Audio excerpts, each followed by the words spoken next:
Здравейте, фенове! Днес ще опитаме оранжевият лава бер. Както знаете, тези, които са ми гледали предишното видео, в предишното видео аз и Мариана опитахме червения, именно Sweet Red.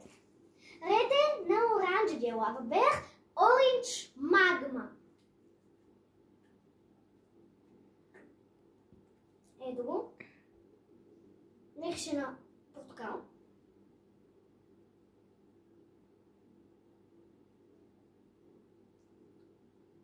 Има вкус на портокал, витамин С. Да, мисля това нещо. Има вкус на витамин С, въпреки че пише тук B6, B12, B5, B3. Обаче на мен ми има вкус на витамин С.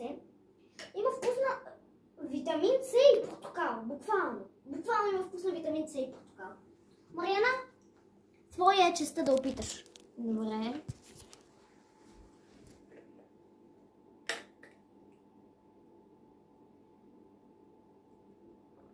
Как е? Става? На какво ти има вкус? Еми да, права си има вкус на портокал и нещо като витамин С. Някакви витамини заедно с портокала. Имаш право.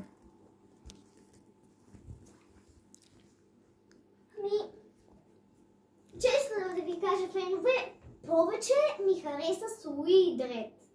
Но това също не е за изхвърляне все пак. Сега го оставяме на страна. И това е Lava Bear Apple Squeeze.